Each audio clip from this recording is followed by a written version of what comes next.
Working at Popeyes was more stressful in the morning than noontime on weekdays, because people had already been through the stress of the day and they just wanted to have a good meal with their hard earnings before they head back home for a good night rest. I was taking the night-evening shift that day, as I only started to work there that week. The queue had people waiting to order something nice for themselves or a take-home to their families. There was no heavy pressure, as I satisfied customers' desire with a pleasant smile. I got to a lady's turn.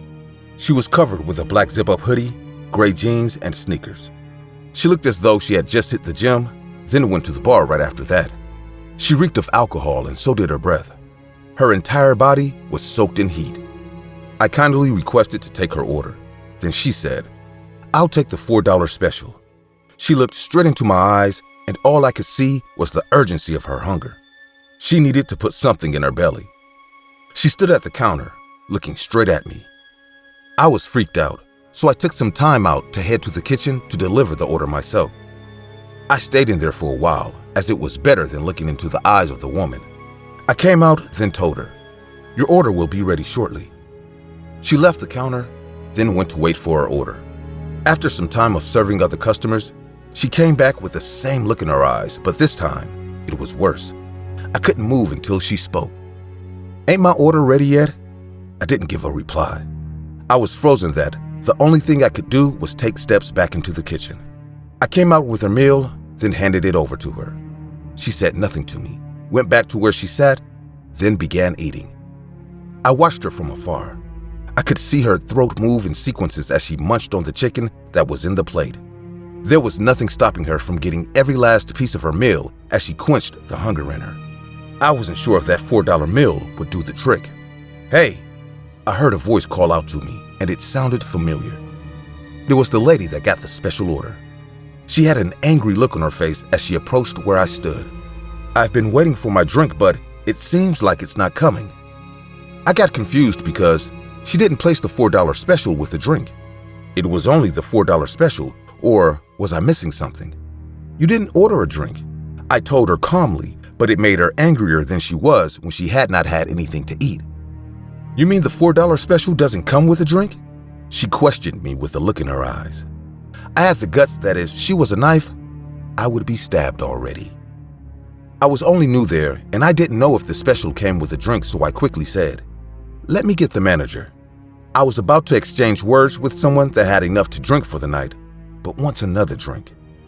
I went into the manager's office, and he was on a call at the moment of my arrival. He was laughing and conversing with a person, not knowing that a customer with soda issues was waiting to be attended to. I waited patiently for him to be done, then I asked him, "Is there supposed to be a free drink with the $4 special?" He didn't say a word for a moment, then he uttered, "No? Is someone demanding a free drink?" "Yes, she's adamant." He growled under his voice, then stood up to come over to the counter to settle the issue. As we got there, the look in her eyes was no longer bearable. The manager could also see it, but that was more reason to settle the issue as he was the manager. "Ma'am, what seems to be the problem?" The woman snapped. "Don't ask me what the issue is. You already know. I demanded a drink for the $4 special." She had her hands placed on the counter like she was about to leap over it, but the manager remained calm. "Soda doesn't come with the $4 special." Immediately, the manager said this. There was awkward silence like she was skipping. Before we knew what was happening, the lady raged, then stormed towards the door, only to do a vulgar dance that was disrespectful to the customers and the workers of Popeyes. She laughed hysterically, then opened the door. My manager's eyes widened at the sight of the woman's behavior. We thought that was all until she came back inside and close to the counter, then picked up the cardboard floor banner. Rushing towards the window, staggering, she began using it to smash the window until it became useless. I thought to myself, all this is happening because of a soda, right? She was literally going to tear the place down because of a bottle of soda. We all stood in shock as she ravished the entire place. She picked up one of the customer's chair that was close to the window and the exit door, then used it to smash the window. The first impact made a crack. The second burst the window open, leaving pieces of glass everywhere, which made customers scream and run out as they thought she was losing it. Immediately, she left Popeyes.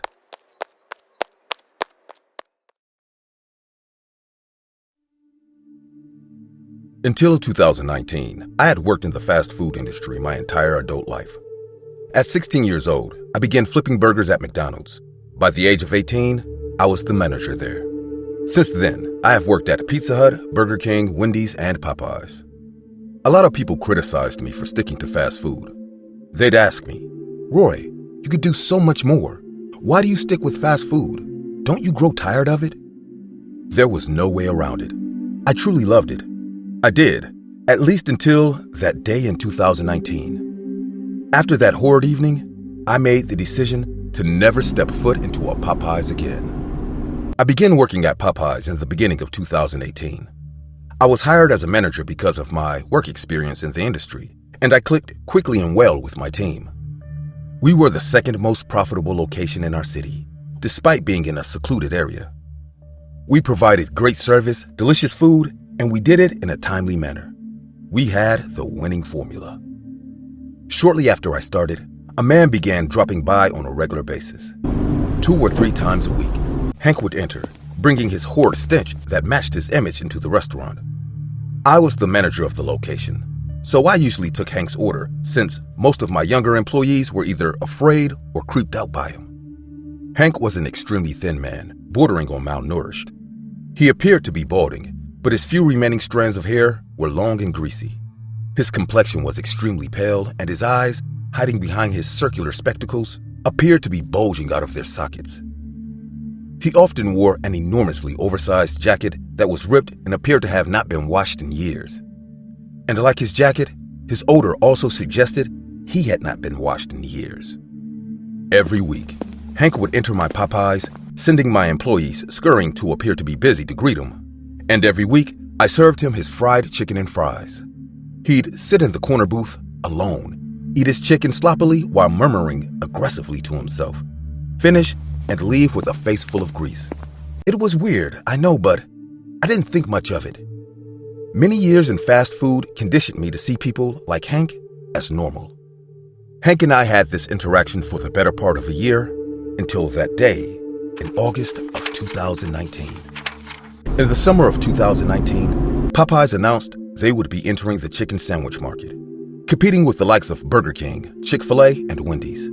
This announcement was met with an unprecedented amount of excitement, as social media blasted the news worldwide, creating anticipation never seen before for fast food. The day of the sandwich unveiling started like any other for me, but what greeted me upon arrival was certainly different. Along the entrance of my restaurant was a line of 85 customers. The parking lot was much beyond capacity, bleeding over to the street and neighboring lots. The drive-through line was snaking onto the street, creating a traffic hazard. Some hungry customers standing around the entrance were live streaming via their phone as if some iconic day was about to unfold. I stood frozen, stared at the chaos, took a deep breath, and walked forward. This is why they pay me the big bucks, I thought incredulously. "All right, everyone," I shouted, taking command of the situation. "We will be opening in 30 minutes. Please form a line by the door. A single line," I corrected as various lines began forming. "Please, be patient." I unlocked the door and the crowd stampeded in like a pack of wild animals. "One chicken sandwich," the first in line ordered, with his phone's camera pointing at me, recording this monumental event. He paid, and I took the next customer. My team and I worked hard, sending hundreds of customers through the drive-thru window and dining area, but the crowd didn't thin. After hours of ceaseless work, I noticed someone in the crowd frowning, crumpling their nose, and looking back. The sea of people parted slowly, making way for an angry, smelly, and crazy as ever Hank. His odor was so foul and presence so disturbing, the crowd was willing to forego their place in line to expedite Hank's departure. Hank walked straight to the counter. "Hey, Hank," I said, slightly annoyed. I didn't want to deal with him in this hectic day. "One chicken sandwich coming up." "That'll be $7.59, I said, the number etched deep onto my brain. No, he murmured his usual odd way.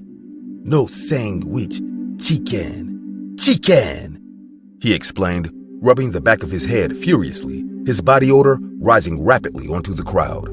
They stared at him, dumbfounded by his curious pronunciation and smell. "Oh, shit, Hank," I said apathetically. "We're only selling chicken sandwiches today." There was an awkward pause as Hank's eyes twitched uncontrollably. "How about this? I'll give you a free sandwich on the house." I faked a smile, hoping to avoid him making a scene. Hank drew close to me over the counter, his greasy hair clumped to his face. He stared at me over his glasses. "Give me fucking chicken!" He growled in a tone deeper than any voice I'd ever encountered. "Sorry, Hank," I repeated calmly. "It's not whether I want to or not. We don't have any today. I'll have some tomorrow, and you know what?" I smiled broadly. "Your entire chicken meal will be on me tomorrow." He started repeating the word chicken under his breath. "Chicken, chicken, chicken, chicken." "Hey man, can't you understand English? They're only selling fucking sandwiches!" A large man screamed behind him. "Get the fuck out!"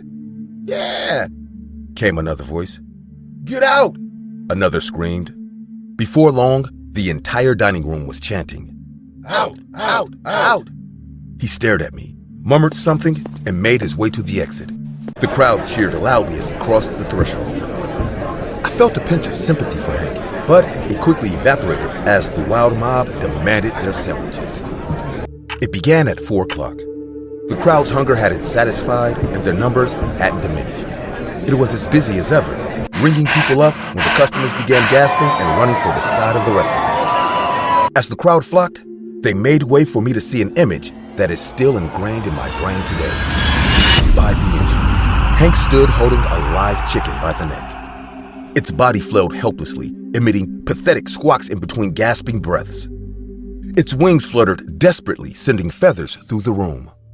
"Chicken!" Hank belched. "This is chicken!" he exclaimed. Suddenly, he conjured an enormous butcher's knife from his disgusting coat and brought it down on the chicken's neck. However, the flailing body caused his strike to miss the intended neck and slice through the chicken's back. It caused an even louder pandemonium from the chicken as blood began gushing like a directionless fountain. At the sight of this, Hank brought the chicken up towards his face. With the knife still penetrating the chicken's back, he sank his teeth straight onto the wild chicken's neck. A loud crunch brought the entire room and chicken to complete silence.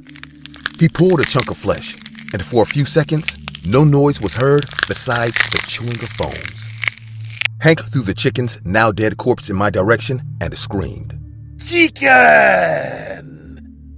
This seemed to awaken the rest of the crowd, who were now rushing to the exit. But Hank had his eyes fixed on me. "Listen, Hank," I began pleading.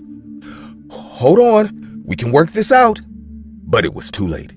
He had started running for the counter, where he quickly jumped over with a surprisingly agile hop. In a blink of an eye, Hank stood behind the counter in front of me. His face and clothes were covered in blood, and all humanity had left his eyes. What stood before me was more animal than human. He began swinging his butcher knife wildly as screams rang from various team members that had been struck.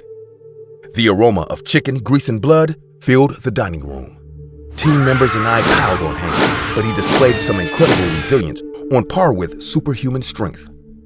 After a few minutes, 4 of my employees were lying on the grease-stained floor, bleeding profusely. Only 3 of my team and I remained standing, though we were also heavily injured. We continued our fight, somehow struggling to take down a single man. I managed to take the knife away from Hank, but that somehow proved to be even worse. "It's over, Frank!" I screamed, gasping for air. He was defenseless now, but as they say, an animal is the most dangerous when cornered. Seeing himself unarmed as one of my employees approached to subdue him, he took various steps back into the kitchen. Hank conjured an enormous pan from the fryer full of boiling and bubbling oil. In a split second, boiling oil rained down on the face of my employee. His agonizing screams weren't the most disturbing sound. No. To this day, the sound of his skin crackling under the oil still haunts me. The aroma of his frying skin still makes its way into my nightmares. My employee fell to his knees as Hank submerged the pan into the bubbling oil, filling it again, readying its next target. Hank approached me, a wicked smile breaking through his lips. Just as he began to rise it to launch the deadly trajectory, the pan fell to the ground, followed by the lifeless body of Hank that plopped onto the pool of oil. "Call an ambulance," said a calm but firm voice behind me. "Is everyone okay? Help is on its way." To this day, I am thankful for that police officer. He had been stationed outside of the restaurant to help maneuver the overflow of traffic. As he saw customers fleeing the scene, he entered. His quick thinking saved my life. Since that day, I truly cannot set foot in a Popeyes restaurant or eat fried chicken. To me, the smell and taste of it will always remind me of the agonizing sound of frying human flesh of my employee. As much as I loved my job, that was the last day I ever worked in fast food.